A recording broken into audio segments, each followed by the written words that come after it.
দারুণ এক publicity stunt. নরওয়ের রাজনীতিবিদ ইয়োনাস গার স্টোরে, যিনি এখন দেশটির প্রধানমন্ত্রী, তাকে সংসদের বাইরে অপহরণ করা হলো।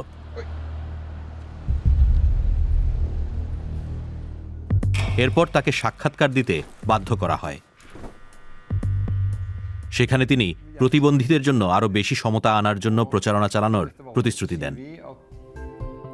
2021 সালে প্রচার করা এই স্টান্টের কারণে টিভি ব্রো, নরওয়েজিয়ান ভাষায় যার অর্থ টিভি গুড, দেশব্যাপী জনপ্রিয় হয়ে ওঠে। প্রতিবন্ধীদের জন্য চালু এই টিভি প্রতিবন্ধীরাই চালিয়ে থাকেন।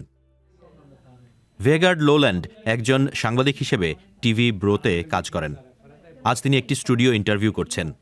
এক ব্যান্ডের 2 মিউজিশিয়ানের সঙ্গে কথা বলছেন তিনি। হঠাৎ করে গুরুত্বপূর্ণ কাজের দায়িত্ব পেলে আপনি কিছুটা নার্ভাস হয়ে যেতে পারেন।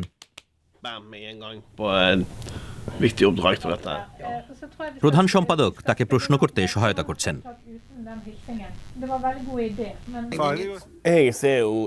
আমি আমাকে একজন সাধারণ মানুষ হিসেবে দেখি। হ্যাঁ, আমার ডাউন সিনড্রোম আছে, কিন্তু আমি এটাকে বড় করে দেখি না। আমি আমাকে নিয়ে সৎ থাকি। টিভির প্রতিষ্ঠাতা ও প্রধান সম্পাদক কামিলা কালহাইম তার কর্মীদের সততা ও খোলা মনের প্রশংসা করেন। এমন অনেকে এখানে কাজ করেন যাদের কোনো প্রশিক্ষণ নেই। অনেকে ভালো মতো পড়তেও লিখতেও পারেন না। তাদেরকে বার্তা গঠনে সহায়তা করতে হয়। এটা ছাড়া আমরা অন্য কোনো টিভি স্টেশনের মতোই পেশাদার, আর এখন আমাদের আরো গুরুত্ব সহকারে নেওয়া হচ্ছে।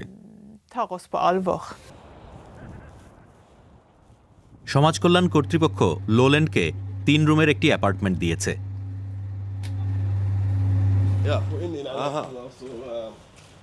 সেখানকার রান্নাঘরে আধুনিক চুলাও আছে, যদিও তিনি প্রধানত পিৎজা খেয়েই থাকেন।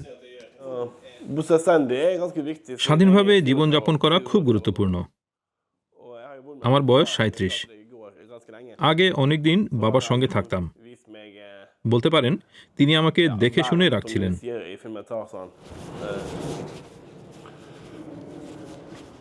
কাজে যাওয়ার পথে লোল্যান্ড নাচের কিছু মুদ্রা দেখান। সাংবাদিক না হলে তিনি নৃত্যশিল্পী হতেন বলেও আমাদের জানান। আজ স্কুলের কিছু শিক্ষার্থী টিভি ব্রোতে এসেছে। শিক্ষকেরা বলছেন এই টিভির সাংবাদিকেরা তাদের শিক্ষার্থীদের কাছে রোল মডেল। তাদের সবার মোবাইলে টিভি ব্রোর অ্যাপ আছে।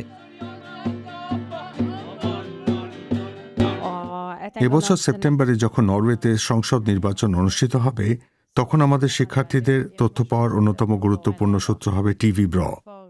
অন্য টিভিগুলোতে অনেক বিষয় নিয়ে আলোচনা হয়, যেটা খুব সমস্যার। আমরা টিভি ব্রর উপর নির্ভর করি। আজ শিক্ষার্থীদের ক্যামেরার সামনে ও পেছনে দাঁড়াতে দেয়া হয়েছে। প্রধান সম্পাদক কামিলা কালহাইম তাদের উদ্দীপনা পছন্দ করেছেন। নরওয়েতে আমরা পুরো দেশের দর্শকদের স্বীকৃতি পেতে সমর্থ হয়েছি। এখন অন্য দেশগুলো আমাদের নিয়ে আগ্রহ দেখাচ্ছে, ফলে ভবিষ্যতে আমাদের প্রসার আরও বাড়তে পারে। ফলে ভবিষ্যতে আমরা টিভি ব্রোর সাংবাদিক লোল্যান্ড ও তার সহকর্মীদের কাছ থেকে আরও অনেক কিছু আশা করতে পারি। প্রিয় দর্শক, কেমন লাগলো আমাদের প্রতিবেদনটি? আপনাদের জন্য আরও 2টি প্রতিবেদন রয়েছে এখানে। ভালো লাগলে বন্ধুদের সঙ্গে শেয়ার করতে আর আমাদের সাবস্ক্রাইব করতে ভুলবেন না কিন্তু।